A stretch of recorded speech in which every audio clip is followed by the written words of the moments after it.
Hello, this is Mr. Stansbury. I'm going to take you through the notes on powers and inverse variation. At the end of this, you should be able to say, I can find inverse variation with powers. So I'm just going to cut straight to the chase here. We'll go straight to an example, number 6 here. Suppose b is inversely proportional to the square of h, and that b equals 30 when h equals 14. Find b when h equals 42. So here's what we're going to want to do. We're going to want to set up our little chart here like we've been doing on all the rest of this. So b is inversely proportional to the square of h. So you don't have to, but I usually just like to put the one that I'm going to square up on the top. So I know that h is going to be squared and inversely proportional with b. Okay. Now it says that when b is 30, h is going to be 14, right? But I know that I have to take my h and I have to square it, so that's going to be 14 squared. Okay, so since it's inversely proportional, I know I'm going to have to take 14 squared and multiply it by 30 to get me my k, my constant, right? So let's do 14 squared times 30, and that gives us 5880. Okay, so then now on part A it says find b when h is 42.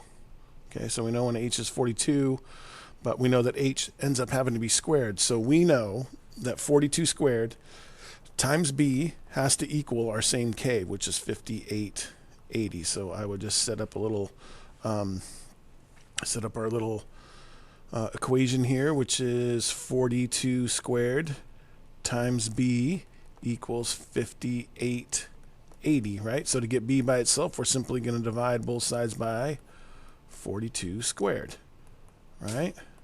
So get our calculator back out there. Again, we already got 5880, so we're going to take that and divide it by, I might just to make sure that we get this all settled straight, let's do 42 squared in parentheses like that and push equals, and we get 3.33.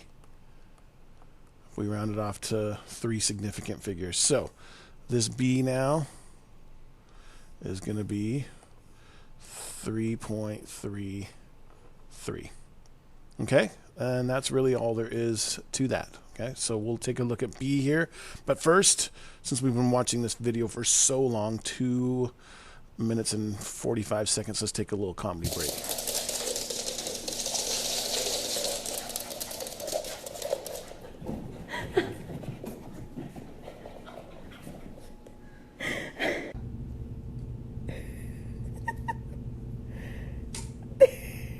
Look at her eyes. Oh my God. All right. B, same thing. We're going to set up, we know that h squared and b, and it says up here that b, when b is 30, h is going to be 14, but we know that all of our h's are going to be squared. Remember, so we multiply those together to get our constant, which is 5880. And then now it says find h. And remember that h is going to be squared. Everything that goes up here, I'm just going to put a square on it right off the bat so I don't forget. And then we know that b is 50. Okay, so we know if we take h squared times 50, we're going to also get 5880. So again, just set up a formula.